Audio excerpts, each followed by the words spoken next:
بسم الله الرحمن الرحيم عن ابن عمر رضي الله تعالى عنهما قال نهى النبي صلى الله عليه وسلم عن النذر وقال إنه لا يرد شيئا وإنما يستخرج به من البخيل رواہ البخاری۔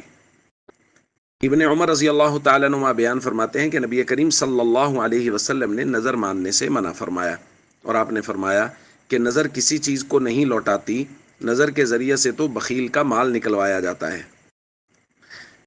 دوستو، نظر اور منت کے احکام بیان کیے جا رہے ہیں۔ ایک اہم مسئلہ یہاں ہمیں یہ سمجھ لینا چاہیے کہ بعض صورتوں میں نظر اور منت ماننے سے منع کیا گیا ہے۔ اس بات کو سمجھنے کے لیے وہی تمہید سمجھنا پڑے گی جو پہلے بھی ہم بیان کر چکے ہیں کہ نظر کی دو قسمیں ہیں، نظر مطلق اور نظر معلق۔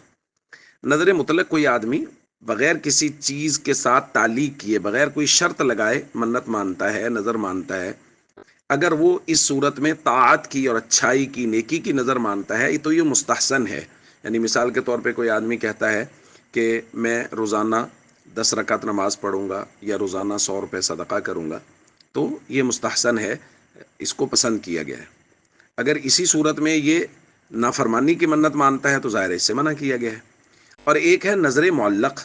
نظر معلق سے بہرحال روکا گیا ہے کہ نظر معلق میں یہ صورت ہے کہ کوئی آدمی بالکل بھی مال خرچ نہیں کرتا، بالکل اللہ کے راستے میں کچھ نہیں دیتا، لیکن جب اس کو لالچ ہوتا ہے، لالچ کیا مطلب کہ جب بھی کبھی اس کو کوئی چیز ضرورت ہوتی ہے کہ کوئی کام اٹک گیا تو اس نے کہا کہ اگر میرا فلاں کام ہو جائے تو میں اتنا صدقہ کروں گا، یا کوئی مصیبت آن پڑی، کوئی آزمائش آن پڑی اور یہ کہتا ہے مثال کے طور پہ کہ اگر میری بیماری دور ہو جائے تو میں یہ صدقہ کروں گا، تو اس صورت میں یہ محض اس خاص صورت، خاص وقت میں صدقہ کر رہا ہے۔ عام حالات میں یہ صدقہ بالکل نہیں کرتا، لیکن اپنی اس مشکل کو حل کرنے کے لیے یہ صدقہ کر رہا ہے۔ تو نبی کریم صلی اللہ علیہ وسلم نے فرمایا کہ ایسا نہ کرے، بلکہ عام حالات میں صدقہ کرے، اور جو صدقہ کرنے کی بات دل میں آئی ہے اس کو کسی چیز کے ساتھ معلق کرنے کی بجائے وہ صدقہ کر دے۔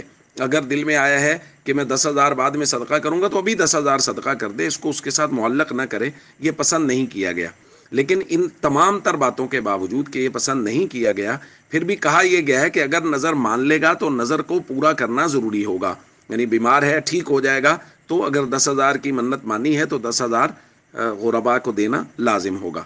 اس لیے ہمیں شریعت کے مسائل علماء سے پوچھ کر ان کی روشنی میں عمل کرتے رہنا چاہیے۔ السلام علیکم ورحمۃ اللہ وبرکاتہ۔